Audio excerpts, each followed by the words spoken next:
So I was on my way to Camp Hancock to teach the children for OMSI Lapidary camp.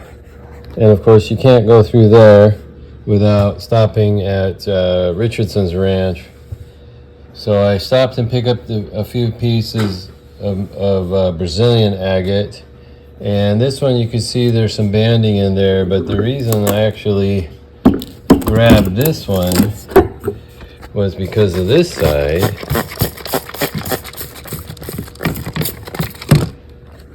With all of these little potential tubes. So we'll see what happens when I start cutting it. And there was this big fella, which actually is too big for my saw, but at camp they have little bigger saws.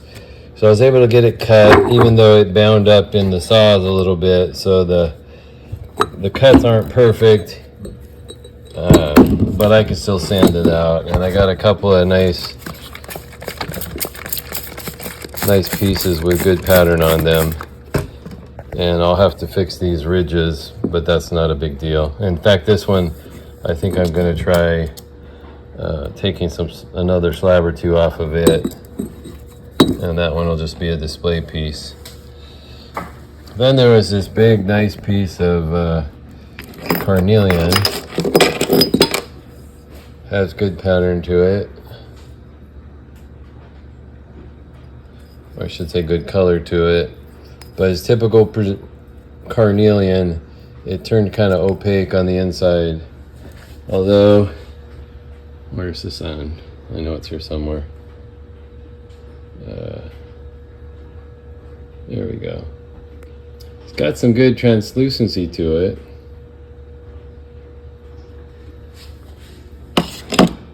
So I cut off the other end, and same thing. Typical opaque. Nice color to it though. And I don't know if you can see it, but there is some banding in there, which is more prominent in the slabs. Let's get a slab wet here.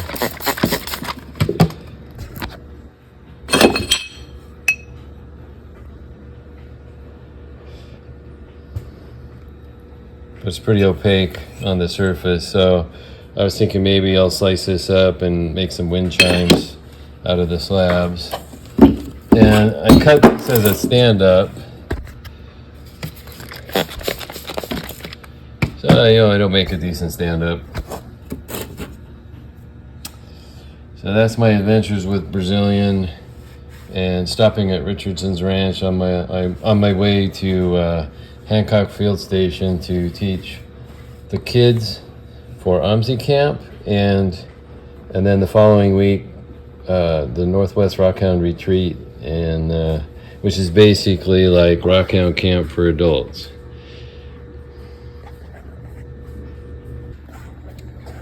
In addition to the big Brazilians, I also picked up a few more pieces. Here's a real big chunk of Gary green larsenite, whatever you want to call it, but it doesn't have the green color. There was a piece on here. I gave that to the guy who was cutting it for me. But this is all decent cabble material. Nice thick slab. I've got a few pits in it, which is disappointing, but still not a good usable material. We did cut this slab a little thin. I'm not sure what I'm going to do with it. I don't know if I want to make doublets or do something else with it, but we'll see. That's in the future. And then this is the piece that's left. I'm hoping I can make that a nice display piece. I don't know how big it is, but it's over 10 inches, I think. Too big for my 18-inch, that's for sure. Then I picked up a few a few Mexican coconuts, or Las Choyas geodes, but I was specifically looking for ones with blue agate. I'm hoping to cut some slabs and do some cabbing with the blue material. So all of these have visible blue showing, and that might turn out to be potch or junk or whatever, but I'm hoping I can get some some blue agate slabs in there. So that's the theory anyway. Then I picked up, I don't know if you can see the color in there, hopefully there's some purple in there. This is rainbow fluorite. Nice little piece, looked pretty solid. And then I got his big brother. Excuse me. And there is a spot where you see some purple.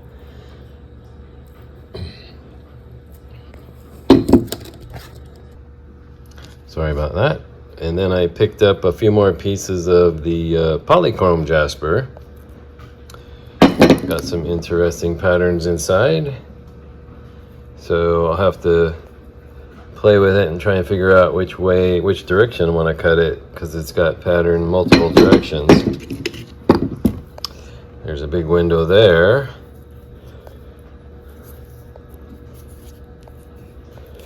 So we'll see. Those might be too big, but you never know what it looks like inside. So polychrome jasper, rainbow fluorite, Las Choyas geodes or Mexican coconuts, and some Gary green jasper that isn't green, but I know it's from that same location, and it's a double flow. That's pretty cool. So at some point when it was forming, the ground shifted. So one of the events at the Northwest Rockhound Retreat is a rock swap.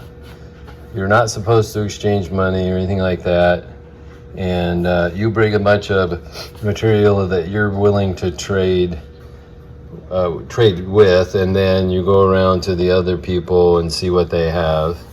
I got this really cool slab. Unfortunately, the person didn't know where it was from, but it's got tons of potential. Yeah, I picked up another piece of petrified wood. I know I'm gonna get a bad reputation for that. And then, not sure what this is, person said, but I unfortunately can't remember. But it has some interesting potential.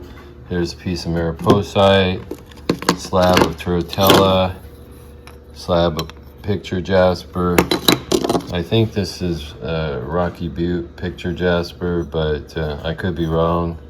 I'm sure people will tell me if I am. A slab of Mexican crazy lace. Got a little crystal pocket there. I don't think I can use that though, it's too close to the edge. Piece of graveyard point. It's got a crack right here, but some of it I think is still usable. I'm not sure where this is from. I've seen stuff like this in Montana, but to be honest, I don't know, and the person who was trading it didn't know either. Little slab of some kind of plume. It's got some interesting pattern in there. That'll make a nice little cabochon. Another piece of plume, probably also dendrite, or not dendrite, graveyard point. And then a very interesting tight gold and green moss. There's a couple cabs in there for sure. And a piece of picture jasper, good and solid. And then I got this big monster here. Unfortunately, again, the person trading it didn't know where it was from, but I think that'll make a nice display piece. Or as I told him, it'll make a nice YouTube video in the future. So these were all trades. So I got rid of some stuff that I had in excess and got some more stuff that I don't know what it is, but some of it's pretty cool. Like I really like this slab here. And this isn't a bad piece either. Make a nice display piece. So again, one of the features or activities of the Northwest Rockhound Retreat. Last week I was at the Northwest Rockhound Retreat teaching silversmithing, and one of the things they do to help offset the cost is they hold an auction for donated materials. And I donated a bunch of slabs, and while I was there I picked up these pieces here, a couple pieces of Brazilian agate. This one looks interesting. It's got some potential dendrites in there. I don't know if you could see that or not. Probably too much glare. There you go, right in there. Who knows? I picked up a piece of petrified wood, which I'm known to hate. But what the heck, it was a good cause. Picked up a bunch of obsidian. Some of it looks interesting. This one might have some sheen to it. Won't know until I start getting into it. This one, I'm pretty sure has some sheen in there somewhere. I'll have to just dig it out. This one has all kinds of potential for cabochons. I don't think any of these are rainbow or anything like that, but maybe I'll get out my napping tools and whack it a little bit. And there was this nice piece of hematite, kind of like a plate. Good and heavy, lots of little bubbles on it.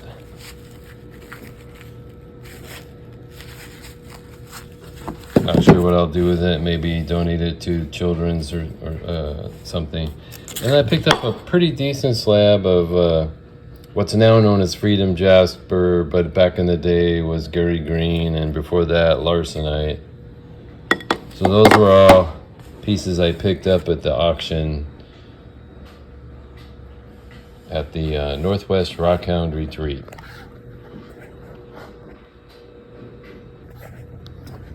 On my way home from the Rockhound Retreat, I had about an hour to kill, so I stopped at Richardson's again and picked up a few more items. This little batch over here is the generic $2 a pound obsidian, and I was looking for stuff that had stripes, so I just picked through the pile. Now what I did was I dug down into the pile, because everybody goes to the top, but they don't search down inside. And so I found pieces with interesting patterns. This one, you can see the orbicular pattern there on top. So it has potential of being possibly gold sheen. This one might have some rainbow in there, maybe. This one I grabbed because it's almost almost spherical. So I thought that might be easy to trim it down quicker than cutting a cube and all the other sides off of it. I like the stripes in here. So I figured, you know, I got I think about 15 pounds of it at $2 a pound, not too bad. But I gotta wash it up and see. I know I just was looking for things like this one has a lot of stripes in it. Who knows? There's also another layer of red right there, but that's too close to the edge to do anything with. Then I went over to the Moroccan Apple Valley material, and I had to go quick because I only had an hour. But I grabbed this guy because of the obvious pattern in the middle. This one I like the red on the outside. This little guy, it's got a nice pattern in the middle. I'm hoping, you know, get a cab or two out of that. There's a nice tight moss agate, obviously a seam agate of some kind. You might think this is Mexican rainbow, but it's not. It's Moroccan Apple Valley. And this one just had some interesting pattern to it. So who knows? It doesn't go very deep, but if I can get one or two slabs out of it, that's good enough. And this one, same thing. It's got reds and yellows on the edges, so I'm hoping that I can dig something out of there that's nice. You might look at this one and go, what the heck? Why would you grab that? Well, inside it had some very interesting pattern. So if I can get at least one slab off of that, I will get some very unusual cabochons. And honestly, it looks like I might only get one slab. And then this guy, for obvious reasons, this is the Davis Creek obsidian, and it was $2.50 a pound. So there's some potential in that one. I like it when I find blue. This one is Pink Lady. You can see the obvious pink in there. Hopefully it'll cut a few slabs in there. And this guy has some potential rainbow in there. I squirted these down, but they've already dried off. And I just hope the rainbow goes deeper than just that first layer. Won't know until we get it in the saw though. So that was what I managed to pull out in an hour's time running around the camp, or I should say Richardson's ranch. They probably thought I was crazy, but well, we are kinda. So that's my acquisitions for the last week or so.